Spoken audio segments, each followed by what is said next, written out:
একদিন শর্মিলার বাড়ির সামনে বড় একটা গাড়ি এসে দাঁড়ায়। সেই গাড়ির ভেতর থেকে খুবই সুন্দর একটা মডার্ন মেয়ে বের হয়ে আসে। ওই মেয়ে সোজাসুজি শর্মিলার ঘরে ঢুকে যায়। আরে ম্যাডাম, আসুন আসুন, বলুন আপনার কি কাজ আছে। আপনি নাকি খুব ভালো লেহেঙ্গা সেলাই করেন। আমি আমার বিয়ের লেহেঙ্গা আপনার কাছেই সেলাতে দিতে এসেছি। বন্ধুরা, তোমরা তোমাদের নাম কমেন্ট বক্সে কমেন্ট করে জানাও, কারণ তোমাদের নাম দিয়েই তৈরি হবে আমাদের পরবর্তী কার্টুন ভিডিও। ইতিমধ্যে আমরা অনেকের নামে কার্টুন ভিডিও তৈরি করেছি, তোমাদের নামেও করতে চাই, তাই তোমরা তোমাদের নামটি কমেন্ট বক্সে কমেন্ট করে জানাও। আর তোমরা যদি আমাদের চ্যানেলে নতুন হয়ে থাকো তাহলে আমাদের চ্যানেলটি সাবস্ক্রাইব করে পাশে থাকা বেল নোটিফিকেশন অন করে দাও। হ্যাঁ ম্যাম, আমার মা খুব ভালো ব্রাইডাল লেহেঙ্গা সেলাই করতে পারে। হয়তো আপনার আমাদের এই ঘরের অবস্থা দেখে মনে হচ্ছে আমার মা অত বড় ফ্যাশন ডিজাইনার না, কিন্তু মানুষের অবস্থা যেমনই হোক না কেন, তার ভেতরের শিল্পকে কেউ মেরে ফেলতে পারে না। তাই আমাদের ঘরের অবস্থা যেমনই হোক না কেন, আমার মার প্রতিভাকে কেউ কখনো ছোট করতে পারবে না।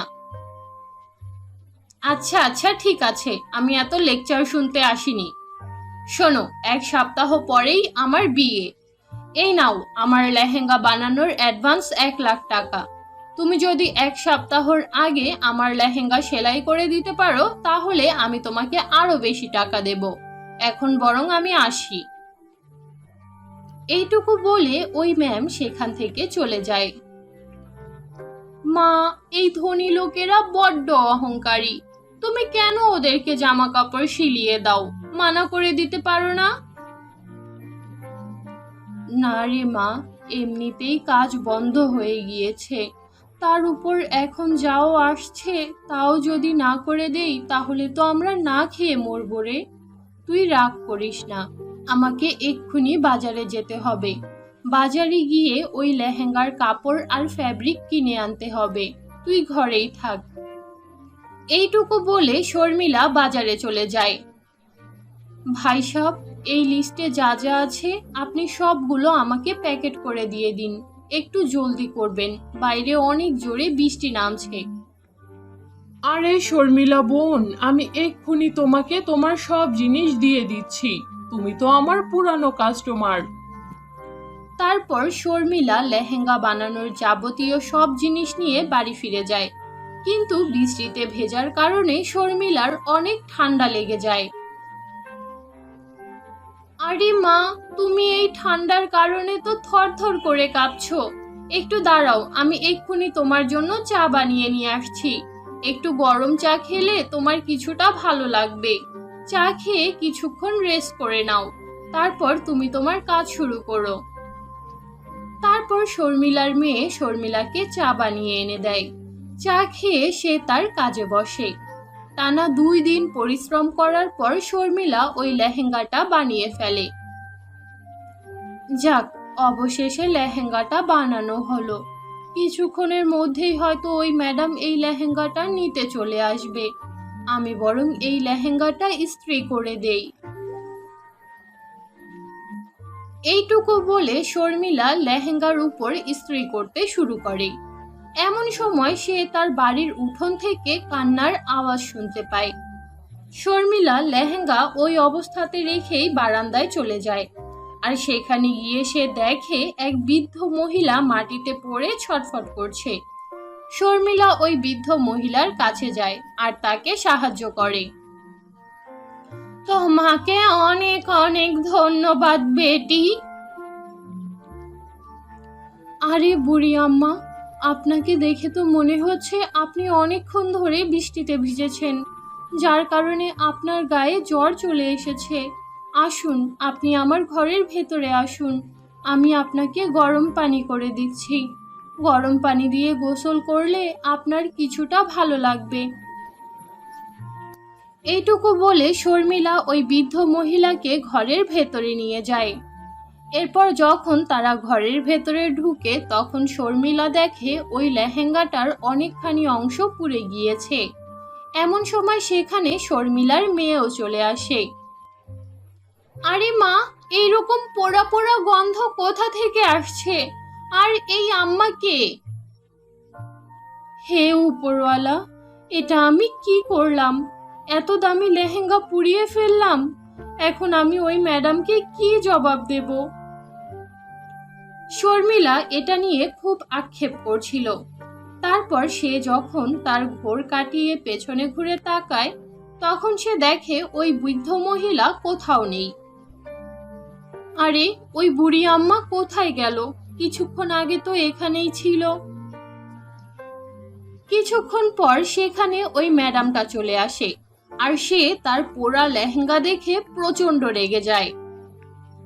মাই ফুট, তুমি আমার লেহেঙ্গা পুড়িয়ে ফেলেছো। এখন আমি আমার বিয়েতে কি পরবো? হ্যাঁ, কিভাবে তুমি আমার লেহেঙ্গা পুড়িয়েছো সেটা আমি জানতে চাই না। আমি তোমাকে শেষবারের মতো একটা সুযোগ দিচ্ছি। একদিনের মধ্যে তুমি আমাকে আবার নতুন লেহেঙ্গা বানিয়ে দেবে। আর যদি তা না পারো, তাহলে আমি তোমার থেকে এই লেহেঙ্গার দ্বিগুণ টাকা উসুল করব। এইটুকু বলে সেই বড়লোক ম্যাডাম সেখান থেকে চলে যায়। মা, তোমাকে তো আগেই বলেছিলাম এই ধরনের মানুষদের অর্ডার নিও না, এরা খুব অহংকারী। এখন তো তুমি ফেঁসে গিয়েছো, কি করবে এখন? মারে, আমি তো কিছুই বুঝতে পারছি না। আমি এতগুলো টাকার ব্যবস্থা কিভাবে করব? আমার কাছে তো এখন একটা টাকাও নেই। আমি যে আবার ওই লেহেঙ্গার ফ্যাব্রিক কিনে আনবো, তারও কোনো ব্যবস্থা নেই। এইটুকু বলে শর্মিলা ঘর থেকে বের হয়ে যায় আর একটা জঙ্গলের ভেতরে গিয়ে বসে থাকে। এমন সময় সে দেখতে পায় ওই বৃদ্ধ মহিলা অদ্ভুত এক ধরনের পাথরে পরিণত হয়েছে। শর্মিলা ওই বৃদ্ধ মহিলার কাছে যায় আর বলে, আরে বুড়ি আম্মা, আপনি তো পাথরে পরিণত হলেন। দাঁড়ান, আমি এক্ষুনি আপনার গায়ে গরম পানি ঢালছি, তাহলে হয়তো আপনি আবার আগের মতো ঠিক হয়ে যাবেন। না রে মা, আমার উপর যতই গরম পানি ঢালো, এতে কোনো লাভ হবে না। ওই দেখো, ওখানে একটা কালো পাহাড় দেখা যাচ্ছে। তোমাকে ওই পাহাড়ের উপর থেকে একটা কালো গোলাপ নিয়ে আসতে হবে। তুমি যদি ওই কালো গোলাপটা নিয়ে এসে আমার গায়ে ছুঁয়ে দিতে পারো, তাহলে হয়তো আমি আবার আগের মতো হতে পারবো। তারপর শর্মিলা আর কোনো কিছু না ভেবে কালো পাহাড়ের উপরে চলে যায়। আর সেখানে যাওয়ার পর সে দেখতে পায় পাহাড়ের এক পাশে কালো গোলাপ ফুলের গাছ আছে এবং আরেক পাশে অনেক সোনাদানা আছে। আরে বাহ, এই পাহাড়ের উপর তো অনেক সোনাদানা আছে। আমার তো অনেক অভাব। আমি বরং এক কাজ করি, এখান থেকে কিছুটা সোনাদানা আমার সাথে করে নিয়ে যাই। এতে করে আমারও কিছুটা লাভ হবে। আর ওই কালো গোলাপ গাছ থেকে একটা কালো গোলাপ ছিঁড়ে নিয়ে যাই। এতে করে ওই আম্মারও কিছুটা উপকার হবে।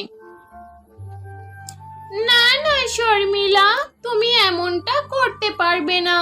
তুমি যদি কালো গোলাপ নাও, তাহলে স্বর্ণ নিতে পারবে না। আর তুমি যদি স্বর্ণ নাও, তাহলে কালো গোলাপ নিতে পারবে না। একসাথে দুইটা জিনিস তুমি কখনোই এই পাহাড়ের উপর থেকে নিয়ে যেতে পারবে না। তোমাকে যে কোনো একটা বেছে নিতে হবে।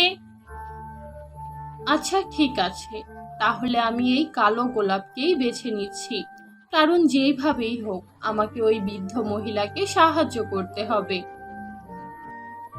তারপর শর্মিলা সেখান থেকে একটা কালো গোলাপ নিয়ে বৃদ্ধ মহিলার গায়ে ছুঁয়ে দেয়। আর কালো গোলাপ ছোঁয়ানোর সাথে সাথে সেই বৃদ্ধ মহিলা খুবই সুন্দর একটা পরীর রূপ ধারণ করে। সত্যি তুমি খুবই ভালো একজন মানুষ। আজকে তুমি প্রমাণ করে দিয়েছো এই পৃথিবীতে এখনো অনেক ভালো মানুষ আছে। তাই আমি তোমাকে এই জাদুর কালো গোলাপটা উপহার হিসাবে দিচ্ছি। এই জাদুর কালো গোলাপ তোমাকে তোমার সব সমস্যার সমাধান দেবে, তবে তোমাকে এটার সঠিক ব্যবহার করতে হবে। এইটুকু বলে পরী সেখান থেকে গায়েব হয়ে যায়। ওই কালো গোলাপ নিয়ে শর্মিলা বাড়ি ফিরে যায়। বাড়ি ফিরে শর্মিলা ওই ম্যাডামের পোড়া লেহেঙ্গার উপরে কালো গোলাপ রাখে আর তারপর ওই কালো গোলাপকে বলে এই লেহেঙ্গাটাকে আরো বেশি সুন্দর একটা লেহেঙ্গায় পরিণত করে দিতে। তৎক্ষণাৎ সেই কালো গোলাপ ওই লেহেঙ্গাটাকে একটা জাদুর কালো গোলাপের লেহেঙ্গায় পরিণত করে।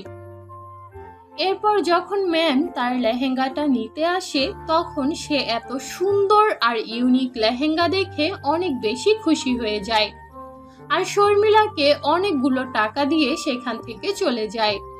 তারপর থেকে শর্মিলার জীবন একদম পুরোপুরি বদলে যায় আর সে তার মেয়ের সাথে সুখে শান্তিতে জীবন কাটাতে থাকে। তো বন্ধুরা, এই ছিল আমাদের আজকের গল্প। আশা করি আমাদের আজকের গল্পটা তোমাদের কাছে খুব ভালো লেগেছে। ভালো লাগলে ভিডিওটিতে একটি লাইক দাও, কমেন্ট করো আর ভিডিওটি তোমার বন্ধুদের সাথে শেয়ার করো। তো দেখা হচ্ছে পরবর্তী ভিডিওতে, ততক্ষণ পর্যন্ত আল্লাহ হাফেজ।